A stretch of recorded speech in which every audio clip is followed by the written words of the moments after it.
Probably channels that know what they're going to talk about, have premeditated their thoughts, taking the anxiety out of a recording. I am not one of those creators, but I do have a few subjects picked out for us today. And most importantly, the subject will deal with the mudflood. Very grassroots in this community. One of the starting points for this rabbit hole. I hope you're all doing well. Thanks for joining me, and welcome.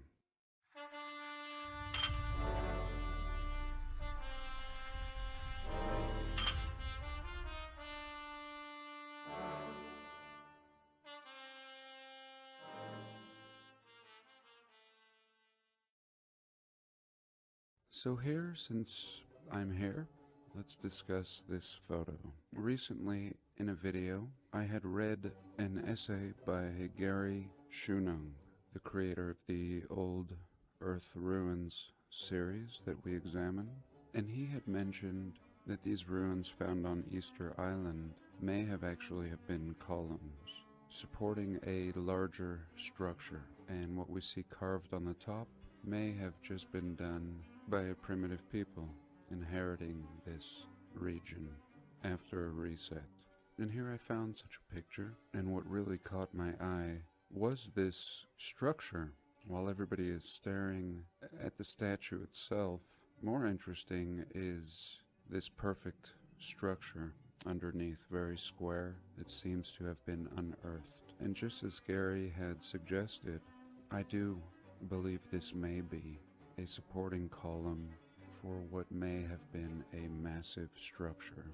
Perhaps this seeming mountain behind here was also part of it, with its supposed caves really having the same color, seeming to be made up of the same stone. And when you consider everything's buried, and the primitives would have had no such doing in what we see underground here, I think Gary makes an excellent point. These statues or carvings look like shit for the old world and what we typically look at. I've never been impressed with the statues at Easter Island, but let me know what you think. Again, these were the thoughts of Gary Shunung. And of course, we've been examining the mudflood for years now. When we first started down this rabbit hole, there was very little available, and if you would punch in mudflood in a search engine, you wouldn't find what you were looking for, at least in our community. And today I've just punched in mudflood in the search engine, and very exciting to see how much pops up that's completely relevant to our research. And what does one think when looking at these images, who hasn't been discussing it for years as we have? Perhaps nothing. Perhaps the mind doesn't allow one to venture too far. Here, for example, we can see one of my pictures that I took of the Salt Lake City Temple while being renovated. And it's nice to have the heavy equipment next to the building just to give you an idea of how massive this is. We're looking at 2 stories below ground level, and construction, we are told, beginning with horse and wagon in the 1850s. Here I believe this is in New York City or possibly New Jersey. And what in the hell happened here? Of course we've looked at this picture many times before, but have we really sat and discussed it? Really? In my opinion, no more pictures are necessary until this can be explained. Of course there were buildings on the other side here, and they've just demolished it, probably getting ready to put a parking lot in underground. And here is what excavation has revealed. And here people don't even realize they're driving on old buildings. How old is this? And clearly older than the New America. The New America has no idea what lies under its feet, always discovering new tunnels and passageways. It's a constant. Every city throughout the realm having an entire city underneath it. And it simply makes no sense. No good reason could be given. Again, these people in their apartments living on top of ancient buildings, bricked up windows, rotting metal, And this is the foundation. Many homes having crawl spaces, but oftentimes flooded with earth. And what explanation is given? None. Not here in America, not in Paris, not in Russia. Here we can see the Polytechnic Museum, brick with a weathered facade like it's been through hell, and much of the building underground. And I believe the Russians brought us the mudflood idea. And I believe it was this building that suddenly woke the people up in the alternative Russian history community. And once we saw it, we began to see it everywhere. I was looking for any construction information about this Polytechnic Museum, and there's very little. The origins of the museum go back to 1872, when they had an exhibition. Very similar story to the explanation for many of these wondrous buildings. An exhibition, a World's Fair, and even recently, in a past video, we examined a Russian communist fair that never really happened, but was completely built out. And this, in fact, was part of that. Here we can see the Polytechnic Museum, and Philip Druzinin made many videos on this subject, walking around the perimeter. And so, if they did build this in the 1870s, even though they don't even really tell us it was built, why did they bury the building several floors under, complete with windows? I mean, that's it. They build this, we're told, in the 1870s, and they build it like this? No. Nobody builds a building like this and then buries it. Little arches with bricked up entryways.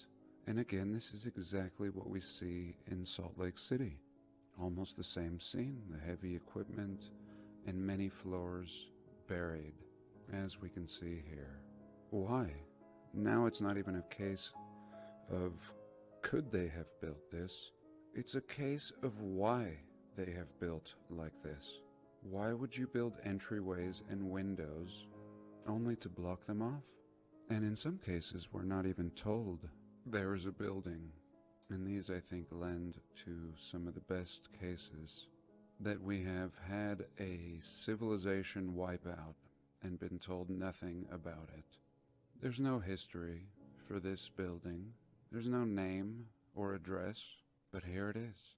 Here you can see the scratch marks from an excavator, just trying to remove the dirt, just trying to make a hole, and then hitting brick at least 15 to 20 feet underground. And this is our reality.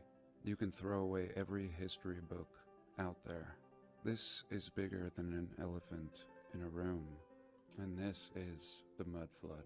The mudflood is one of those generic terms we use, as with so many in this community. Such a new topic, we don't even have terms. And when we do have terms, they may not be the best, but we have an understanding again. Ultimately, what we're dealing with is the burial of a rather sophisticated civilization. I would say just as sophisticated, if not more, than our present society. Again, looking for construction of this Polytechnic Museum, we come back to its founding in 1872. And this is not a lie. This is more like it. Rather than telling us it was built partially underground, we're told it was found in 1872. After the first all-Russian technical exhibition, in 1871, the Moscow Council set aside 500,000 rubles to create a museum. And here it is. Unbelievable. Again, to be told the building was constructed with windows below ground level is a slap in the face. And surely those in positions of power know this and are utilizing the bottom portion of this realm. Again, such an advanced infrastructure left behind, and most of it below our feet. And I'm sure this is all that the power structures are really working on, just excavating and benefiting, as they always have, from the old world, and keeping us in the dark and making us think that we are the peak of progress and at the height of human achievement. And nothing could be further from the truth. And this is much more than just a mud flood. This is bigger than just a flood, especially when it's realm-wide. It's one thing to see one floor buried, but several floors like this, 30, 50 feet down, this is a much bigger event. And now I just thought we would go through some pictures. This looking like any place, anywhere. And even the blocking job, blocking up the window, is done so well. How long has it been since these windows were installed? How long has it been since this whole building was exposed? Same with these columns and the Sphinx. Now we're often told that these are some of the oldest ruins, but when we realize everything is buried just equally all throughout our world, then it makes us reevaluate the dates and how old could everything really be. And to present day, this is still the case. People doing renovations only to discover that the building goes down. Here we're looking at least 4 stories, and look at the job just to remove the dirt in this time period. It is clear that people with these means were not the builders of such buildings. Struggling to renovate, here again, unearthing a city. In many cases, they wouldn't unearth the cities. They would just leave them buried with half windows. In other examples, they would just build viaducts, or essentially roads, running over the old roads. And they try to tell us this is the beginning, everything looking like an absolute mess. And clearly this is older than our beginning. When our people unknowingly set out to construct an underground parking lot and discover ruins like this, in my opinion, this is when history and everything we have been told falls apart. Here again, same types of examples. The very building I'm sitting in had the top of a brick wall, just like this, running through the center of the floor, and we ended up putting a floor on top of that. This is a great example because they're doing exactly what we're talking about in a very early time period, and yet there's just these Greco-Roman column ruins just buried down here, along with other things. And like I started off with, it's very exciting that the internet is actually flooded with our research. The layman not probably realizing how to even begin to find it. But as time moves on and more is revealed, I think we'll begin to get a better grasp and understanding of everything that we're seeing. I guess what I mean is we've laid a foundation, and now people can make some kind of sense out of what they're seeing. And real quick, I just want to look at this stolenhistory.net post.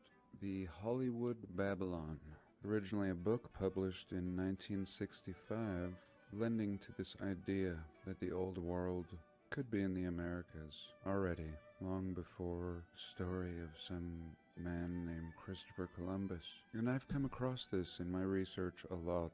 Been blown away by certain sites that I find, only to look into it a little more and be told this is the site of a Hollywood set that's been left abandoned. And I've been very puzzled and perplexed, oftentimes dropping the research when I should have continued. I think just as we have come to find that everything is repurposed from an old civilization, Hollywood is repurposing old ruins and claiming them as movie sets. And here we have a few examples I wanted to look at. One of the first epic Hollywood films, D.W. Griffith's Intolerance, was built around an enormous and realistic-looking Ishtar Gate. Another epic film by Cecil DeMille, The Ten Commandments, used the massive Egyptian ruins lying in the California dunes for its outdoor shots. After the filming wrapped, the crew apparently just dumped everything in the sand and went home.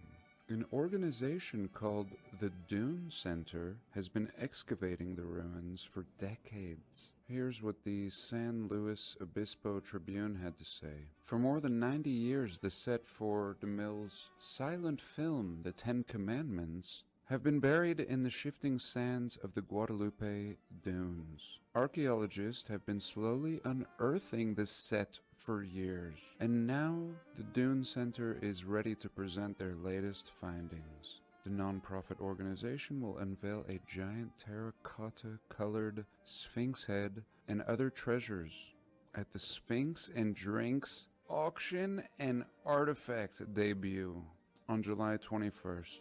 Does this make any sense? Archaeologists have spent years unearthing this old movie set, and just mind-blowing. And mind you, this is the first movie set, just a really early time period. It was a silent film, The Ten Commandments. And look at this. Really? Unbelievable. Just the scale for a silent movie that few have ever seen. And I don't know, 90 years.